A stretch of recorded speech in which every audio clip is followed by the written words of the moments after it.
Qui est commandant Laurent Lorenzo? Voice oyo ebelelaka chaque tongo, voice oyo ederangeaka bato, voice oyo ekimisaka kimia na bato ebele. Yo tokangi na balabala totuna yemetuna qui est commandant Laurent Lorenzo? Abimela wapi? Nabucodonosor to nani? Commandant Lorenzo bato batongisi. Ozalaka nani?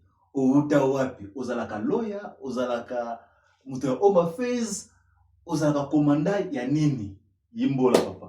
Bon, ya liboso na pesi na bakongomani nyonso na Afrique du Sud mbote. Je suis le commandant Laurent Lorenzo. Mais fona banda boyelelo eza le 5 mars anniversaire à moi nanga liboso. Mon fils aîné et puis birthday Grady Moussansina, fils à papa. Le les anniversaire na ye omoni ke au kanzali sous petit wana na bakini wana ba 4h mère na ya bandi ko tungisa to zuye po wana to vanda na limité na 17e rue siko to bano kene makoloti abota mana kanga bilanga ko sate oh bon ezali kama buto à l'époque et comme kanga bypass na bypass na lemba po batumso azalaka abota mana yeso ki wapi comme mama ye mo mama te petit abota mai wana po pera zaki mbila abota magana. Donc bon anniversaire à toi mon fils Grady. Na souhaité peu moi de la femme, na souhaité moi sinanga maman Blandine Ngunza eza moi de la femme. Donc na souhaité bon commandant Laurent Lorenzo histoire eza mulai na ko bana on niveau Cape Town pour ça na lobby na kena on a kin to ko sala mata 2 émissions et 3 émissions documentaire na monde danger donc long métrage commandant Laurent Lorenzo eza na ba né vers la fin ya 2016 na rejoindre KFF Congolese Freedom Fighters. Oui, bito zaki na ndeko biso papi Sukami, ba Pichungwene que je salue en passant, ba Dadi ba Imoto, ba Ngubumba Unzokomba Maître Bay. Tozalaki na bato ebele tozali na bango ba na kati ya KFF ba ingénieur Dadi azati lelo aza ba comptable kit kuna bana bato zaki na bango. Na vers fin de l'année à 2016 tozala wana na KFF bala moko à partir de KFF toye comme on a DCWC parce que KFF ezalaki créé na ba combattant ya DCWC. Alors na moment wana DCWC ezalaki na moi matata moko boye par rapport à fonctionnement nango ezalaki na CCWC. Alors ba action ezalaki sur le terrain par rapport à kobundela mboka ndenge ba okanga batu combattant à l'époque ba raisonner que non il faut to suzelango mukanda et comme légal. Alors, pour le mukanda, il faut statut bani. C'est qu'on a comme qui période bazo sala ba statut.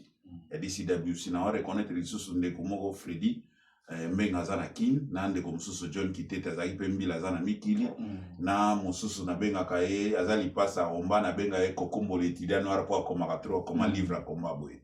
Alors, na ba mususu bazo sala statut, eza période bisoto yena armatu ngulu après élection salemi. Et l'élection salemi Christian Sita abimi coordonnateur ya DCWC. Nga Lorenzo nabimi président ya organe moko ezalaki na babenga organe ya résolution des conflits et arbitrage. Nga abimi président. C'est de là histoire ya combat ebandi. Vous comprenez? To bandi wana to travailler plus ou moins 5 ans bureau na biso ezalaki élection eselema kité. Mais à l'époque ezalaki na système que ozana arma tungulu ozape na organisation na yo pembeni boyna boy. Denge to salaki na KFF to yena arma tungulu na DCWC na je fonctionne comme président, j'ai combiné les deux. Après KFF et Panzani. Et le Panzani na tikalika na DCWC. Après na yeko rejoindre société civile ya mwana mboka Ezaï Mombilo. To komi na Ezaï Mombilo, j'ai combiné na DCWC na société civile. La société civile na zalaki porte-parole et chef à département advocacy. Et si ka makamba mikanda e bandi oyo ka makamba Home Affairs. Donc ngana za spokesperson, donc porte-parole de la société civile pe makambo ya advocacy. À partir de la société civile, to sali mo ba training ebele na Scalabrini, boyna boy ba recherche nde ekolisa bongo. Après to ko kabona pe na société civile susu na longwe nanga na tikali na vandi. Zalaki mo gap moko boye. Après na DCWC, baye ko récupérer ngali susu tozonga na kota na bureau ya Walter Etenso. Alors, to bandi siko to bandi ko ça de l'autre côté na côté à boulot pe na créer organisation na nga moko boy na benga ngo biso na biso parce que na boîte place na sala na koma boy na kuta ba burundais ba rwandais ba tebele bele ba congolais bazaki minoritaire natali na lobi ba congolais baza minoritaire siko il faut to zala ini parce que na bateau déjà ba menace biso na pays côté lisusu na créer organisation moko boy biso na biso ngam na zaki secrétaire général mais ba rules na mo sala ke 3 mois il faut long mois donc na minute na tikala na ngaka secrétaire général honoraire pour to sala la rotation wana ceux qui osa secrétaire olongwe ainsi de suite après quand on a monika ba recherche amour la communauté de créer bor mususu de rock mutuel isa bana ngana zaki vice président alors vice président pe RKK le système élection to longwe ba mususu to continuer hein DCWC alors dislocation et Salema na DCWC ba chepe po to longwe to sali yukas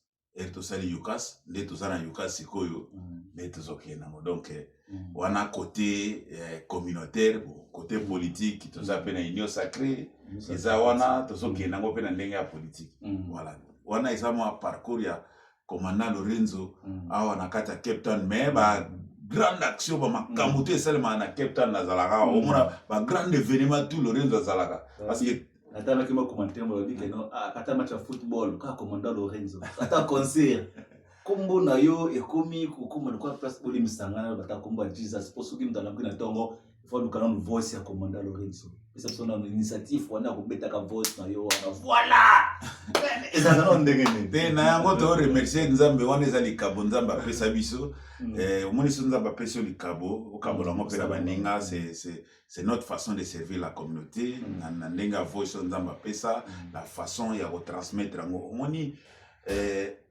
okozala na matière tu peux être intelligent mais so kozana façon ko transmettre ngo te ezapende osala bien te donc likambo tout oyo balobi ba grande action na Cape Town Lorenzo azalaka parce que Lorenzo aza na ba faculté nyonso aza na makambo tout soko ye côté ya mayele nazali naza université soko ye o côté kimbila nazali po côté yango pe na maîtrise yango eza boulot nanga soko voice yango moko siko problème eza ke nga soki nazwi responsabilité nasalaka effort nasala yango bien pesa la propre pe na transmettre yango bien soki bapesi nga responsabilité nasalaka ba recherche eloko oyo na monde kalesaki nde na monde mikolo ekoma ndenge nini nasala yango bien ozo comprendre même so tali ba grand événement ndenge esalemaka awa bakombata bakanga concert esalema alisute na monde mobimba mais jour congolais combattant fongola concert na Cape Town azalaka tozalaka ebele jour tozalaka décision wana ke concert awera son na Lido Bar omona ke soko luki vidéo wana omona ke tozalaki wana et jour wera osala conférence de presse omona ke ngana zalaki le seul combattant oyo batu nyonso bazoloba miziki baokotela kote wera ngamu na pesa fara na contredire na bi wera yo boy na wera na soka benga ngalo Lorenzo na salo ndeni obetanga ba question boy quadra yaki mopawa yaki ngaka oyo kaka na bima le devant donc na mema mopao nde na mema ye wana ye pe mema boy sikozo comprendre que na Cape Town ba mona ke po bayeba yo po sala eloko il faut luka o chrétien Lorenzo yango so mona pe mokila ngo ndenge ezalaka bongo ke po ba dîner ba sala soki ndeni ba kokosela po makambo ebele mais to landaka nyonso wana te nzambe azaka ke soki nzambe apesa lupemba ata basala ndenge nini yo ozokende kaka donc système ya nzete ya mbila bakokata ekokola voilà Lorenzo savon likabo nzambe ata babombi mwinda na sa mesa kaka commandant Laurent Lorenzo oyo kaka bomonaka obolobaki totundela bino motuna boye basoka zali na ndika boki parcours na ye. Merci pour la te bon likambo eza te parcours yango wana bato bakanisa kondire na uta likolo na kita te naza na mama nanga komole mama Félicité aza vivant abotanga nete bato tu eza kaka ke tokendaki banchiki ya lokuta te banchiki ya solo penda totanga to maîtriser matière yango omona tozala simplicité na makambo tu voilà merci beaucoup to côté na mbala sema bye bye.